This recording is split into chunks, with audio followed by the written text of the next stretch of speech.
ஐயா வணக்கம் ஐயா. வணக்கம். ஐயா இன்னைக்கு நம்ம பார்க்கக்கூடிய ராசி மிதுன ராசி. மிதுன ராசியை சுத்தி ஒரு வதந்தி ஒண்ணு இருக்குங்க ஐயா. இவங்க பேசினாலே பிரச்சனையாகுது.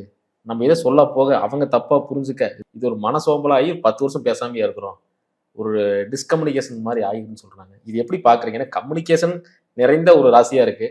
ஆனா எங்க டிஸ்கம்யூனிகேஷன் ஆகுது? 2ஆம் இடம் பேச்சு, வாக்குஸ்தானம். அந்த 2ஆம் இடத்துல சனியும் இருக்கிறாங்க, புதனும் இருக்காங்க. பூசம், ஆயில்யம். இந்த புதன் 4ஆம் இடமான சொந்தக்காரங்க, குற்றம் சுற்றம், தன்னுடைய குடும்பம் சார்ந்தவங்க எல்லாமே 4ஆம் இடம். இப்ப இதே 2ஆம் இடம் கடகராசி காலச்சக்கரத்துக்கு 4ஆம் இடம். இப்படி எல்லாமே இந்த சனி புதன் செய்யற வேலை தான் இந்த வேலை. என்னதான் புதன் லக்னாதிபதியாக ராசி அதிபதியாக இருந்தாலும் அந்த புதனுடைய ஆற்றல் ஆயில்ய நட்சத்திரத்துல ஒளிஞ்சிருக்கிறது. ஆயில்யம் என்பது ஆதிசேஷன். அப்ப சனியும் அங்க பூசமா இருக்காரு. சனி இந்த மிதுன ராசிக்கு அஷ்டமாதிபதி, 8 கூடையவர். அதனால இயற்கையிலேயே அந்த குதர்க்கமான பேச்சு அது இவங்க டெக்னிக்கலா நினைச்சு பேசுறாங்க. அதுவே இவங்களுக்கு இப்போ ரிவர்ஸ் அடிக்குது, வேற ஒன்றும் இல்லை. பட் என்ன இருந்தாலும் இவங்களுக்கு புதன் தான் வெளி உலகத்தில் பேரும் செல்வாக்கு சொல்வாக்கு அதன் மூலம் பதவி புகழை கொடுக்குறவர். அதனால் வெளியில் அது மெரிட்டாகவும் போகும். இப்போ நிறைய பேர் பார்த்தீங்கன்னா கிடுக்கிப்பிடி போட்டு கேள்வி கேட்பாங்க. லாயர்ஸ் ஆகட்டும், நீங்கள் டீச்சர்ஸாக இருக்கிறவங்களாகட்டும், அந்த கொஷின் டேலண்ட்டு அது இந்த புதன் தான் கொடுக்குறாரு. அதனால் பாசிட்டிவாக எடுக்கும்போது வெளி உலகத்துக்கு ஓகே. நீங்கள் சொல்கிற மாதிரி உறவுகள் நட்புகள் விஷயத்தில் அவங்க கொஞ்சம் இது ஒரு அதிகாரத்தனமாக பார்ப்பாங்க. அதிகாரத்தனமா, அதுதான் விஷயம். சிறப்பு சிறப்பு. இப்போ மிதுன ராசி அப்படின்னு சொல்லும்போது இந்த கம்யூனிகேஷன் சொன்னீங்க, எவ்வளோ இன்டெலிஜென்ட்டாக இருப்பாங்கன்னு. ஆனால் என்னதான் இன்டெலிஜென்ட் இருந்தாலும் அது ஏன் இவங்களுக்கு யூஸ் ஆக மாட்டேங்குது? உபயராசி 10ஆம் இடம் உபயராசி, 4ஆம் இடம் உபயராசி, 7ஆம் இடம் உபயராசி. ஏன் உபயோக மாட்டேங்குதுன்னா இவங்களுக்கு சூழல் அமையறதில்லை. நல்லா டேலண்டட் தான், இவங்களை நம்பணுமே.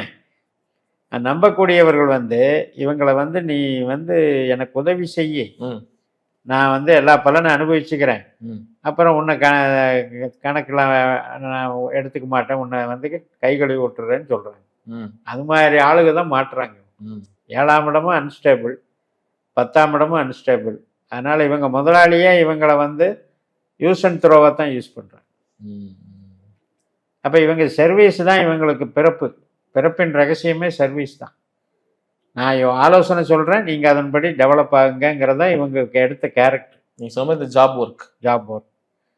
அதே மாதிரி இப்போ ப்ராஜெக்டில் என்ன பண்ணுறாங்க, ஐடியில் கம்யூனிகேஷன் அவங்க நல்லா ஒர்க் பண்ணுற வரைக்கும் நல்லா மெரிட்டாக வச்சுருப்பாங்க.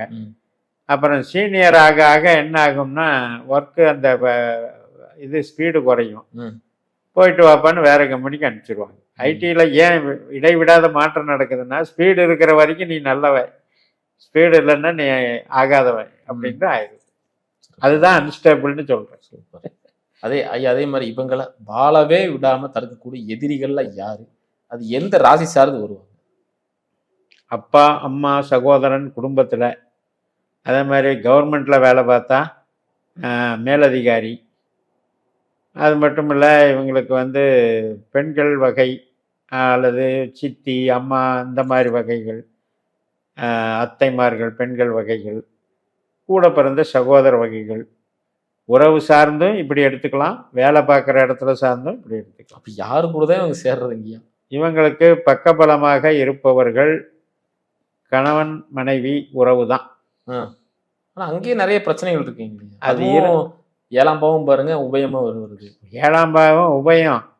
7ஆம் பாவத்தில் இருக்கிற நட்சத்திராதிபதி பாருங்க, கேதுவும் சுக்கிரனும். அப்ப சுக்கிரன் தான் இவங்களுக்கு அள்ளி தருவாங்க, யோகத்தை கொடுப்பாங்க. சுக்கிரன் தானே 5ஆம் அதிபதி. அதனால யோகத்தை கொடுப்பாங்க, மகிழ்ச்சியை கொடுப்பாங்க. மகிழ்ச்சியும் நம்பிக்கையும் கொடுக்கறது அந்த வகையில் எடுத்துக்கலாம். சில இடத்துல பிஸ்னஸ் பார்ட்னர்ஸ் ஒர்க் அவுட் ஆகும். பிஸ்னஸ் பார்ட்னர்ஸில் இவங்களுக்கு சுக்கிரனோ கேதுவோ கெடாமல் இருக்கணும். கெடாமல் இருந்ததுன்னா அவங்களால இவங்களுக்கு நன்மை. அப்போ எந்த மாதிரி ராசிகள் வரும்? நட்பு வட்டாரத்துலேயும் பரவாயில்ல.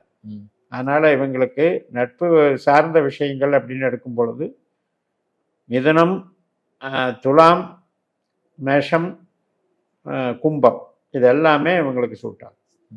எதிரிகளா இருக்கக்கூடிய ராசிகள் அது வந்து பூமி ராசி என்று சொல்லக்கூடியது கன்னி, மகரம், ரிஷபம், 4, 8, 12. இந்த ராசிகள்ல ஆமா, இவங்க வந்து காற்று ராசி. பூமி ராசி உங்களுக்கு எதிர்ப்பு. காத்தடிச்சா மரம் சாஞ்சிரும். அதனால பூமி இப்ப நீங்க கல்யாணம் பண்றது கூட அந்த மாதிரி பார்த்து தான் பண்ணணும். இந்த ராசிக்கு அந்த ராசிக்கு ஒத்துக்காது. 4, 8, 12. பஞ்சபூத தத்துவத்துல பகையாச்சுன்னா அது மாதிரி தான். இப்ப நீங்க வந்து இப்ப 4ஆம் இடம் வந்து தாயார்னு சொல்றோம், 10ஆம் இடம் வந்து மாமியார்னு சொல்றோம். இப்ப இந்த 4ஆம் இடமும் 10ஆம் இடமும் ரெட்டப்படையா வருதா, அங்க வந்து அந்யோன்யம் இருக்காது. பொருள் கொண்டு வந்தால்தான் நல்லவர்னு அந்த அந்த பொருள் பற்றான ஈகோ தான் இங்க இருக்கும். அப்ப பாருங்க 4ம் 10மே அங்க வேலை செய்யும். அப்ப இவங்க என்ன பண்ணணும், துலாத்திலேயோ அல்லது கும்பத்திலேயோ கல்யாணம் பண்றது, கொடுக்கல் வாங்கல் பண்ணும்போது அந்த உறவுகள் செட் ஆகிக்கும், மாற்றி கரெக்டாக செட் ஆகிக்கும். சிறப்பு ஐயா. அதே மாதிரி திருமணம் தடை தாமதமாக காரணம் சுக்கிரன் தோஷம், கேது தோஷம் இது வந்து வர்றதுக்கு தான் காரணம். இப்போ பெண்களானால் செவ்வாயை எடுத்துக்கலாம். 6, 8, 12 செவ்வாய் இருந்தாலும் பெண்களுக்கு ப்ராப்ளம். 6, 8, 12ல் சுக்கிரன் இருந்தால் ஆண்களுக்கு ப்ராப்ளம். கேதுவும் அப்படித்தான். அந்த மாதிரி இந்த 2 கிரகங்கள் வந்து 3, 7, 11ல் அமைஞ்சா பிரச்சனையே இல்லைங்க. நம்ம நிறைய எபிசோட்ல பேசியிருக்கோம் மீறதை பத்தி. நீங்க கூட சொல்லுவீங்க ஸ்டைலா அதை டபுள் அப்படின்பீங்க.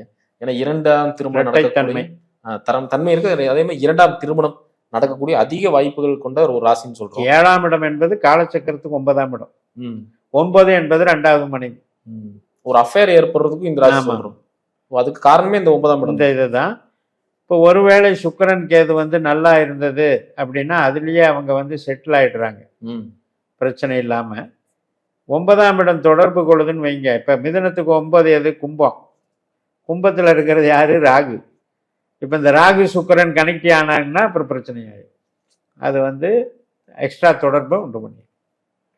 இவ்வளவு சுத்தமும் உள்ள சுக்கிரன் வந்து தாரத்தை குறிக்கிறது, ராகு வந்து அந்நிய தாரத்தை குறிக்கிறது, அந்நிய அஃபேரை குறிக்கிறது. சிறப்பு ஐயா. அதே மாதிரி மிதுன ராசியில பிறந்தவங்களுக்கு ஒரு வேலை அதுல வந்து பெரிய போராட்டமா இருக்கு. அதுக்கான காரணம் என்ன? தொழில் பண்ணாலும் ஏமாற்றுறாங்க, நம்ம ஏமாத்திட்டு போயிடுறாங்க, லாஸ் ஆயிடுது அப்படின்னு நினைக்கிறாங்க. ஸோ இதுக்கான காரணம் முதல்ல ஜாதகர்கள் வந்து தங்களுடைய தொழில் கொடுப்பனை பார்க்கணும், விதி கொடுப்பனை பார்க்கணும். வேலை செய்யலாமா தொழில் பண்ண, அதை வந்து முதல்ல பார்த்துக்கணும். இவங்களுக்கு வந்து 2, 6, 10 என்பது வந்து ஜலராசிகள், நீர் ராசிகள். கடகம், விருச்சிகம், மீனத்துல வந்து சனியும் புதனும் உட்கார்ந்தாச்சுன்னா கண்டிப்பா முதலாளி ஆகலாம், தொழில் செய்யலாம். கடகம், விருச்சிகம், மீனத்துல சனி புதன் இல்லாதவர்கள் மீடியமா வேலைக்கு போறது நல்லது. 8, 12ல போய் உட்காந்துருச்சுன்னு வைங்க, யாரு, சனியும் புதனும்.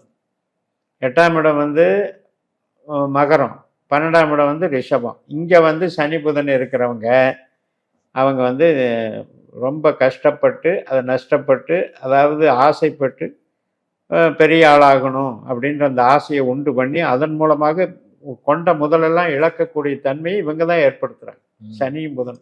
அஷ்டமாதிபதியே சனி. நமக்கு தொழில் ஸ்தானாதிபதி அப்படின்னு எடுத்துக்கிட்டிங்கன்னா குரு.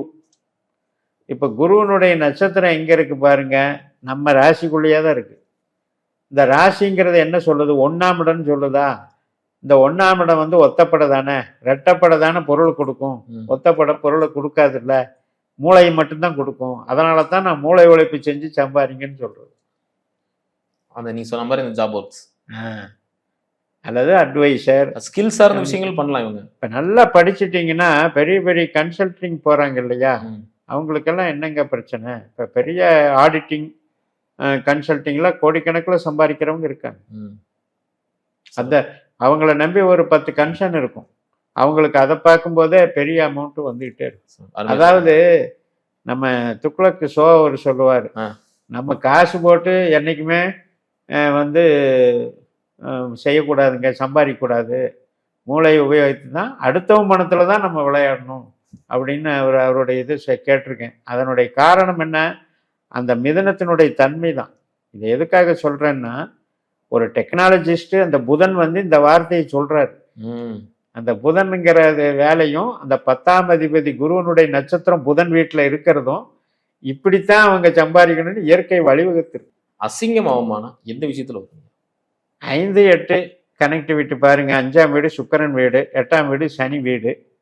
அதுவே வீடுவே பிரச்சனையா இருக்கு. அதே மாதிரி நட்சத்திரம் பாருங்க, 5ஆம் வீட்டுல ராகுவும் குருவும் இருக்காங்க. பேராசைனால சூதாட்டத்துல போய் அசிங்க அவமானம் ஏற்படுறது, குடி போதைப் பொருட்கள்னால அசிங்க அவமானம் ஏற்படுறது, பால்ய வயதுல பருவ கிளர்ச்சியினால அசிங்க அவமானம் ஏற்படுறது. இதெல்லாம் 5ஆம் பாவத்துக்கு உண்டான அந்த ராகு குரு போய் 8ஆம் இடத்துல போய் இருக்கும் மகரத்துல. அந்த 8ஆம் இடத்துல சூரிய நட்சத்திரம் இருக்கு, சந்திர நட்சத்திரம் இருக்கு, திருவோணம் இருக்கு. அங்க போய் உட்கார்ந்தாச்சு அப்படின்னா அது தசாபுத்தி நடக்கும்போது அசிங்க அவமானம் ஏற்படும். இது பருவமா இருந்தால் அந்த திசை நடக்கிறத பார்த்துக்கணும். இப்போ வயது கடந்து மத்திய வயதுல வருது அப்படின்னா திருமணத்துக்கு பிறகு பல உறவுகளோ பிரச்சனைகளோ வர்றது காட்டுது. இது எல்லாமே ராகு மோகக்காரகன். அதாவது அதிதீவிர மோகத்தை உண்டாக்கி கண்ணு முன்னு தெரியாம ஈடுபட வச்சிருக்கும். அதனால அந்த 8ல ராகு, அந்த குரு இதெல்லாம் சூரியன் சந்திரன் கனெக்டிவிட்டி ஆச்சுன்னா அது கிரகண தோஷமாகவும் மாறுது, அசிங்க அவமானத்தையும் ஏற்படுது. மருத்துவம் சொன்னீங்க. மீண்டும் அடுத்த காரணம் சந்திக்கலாம். நன்றி.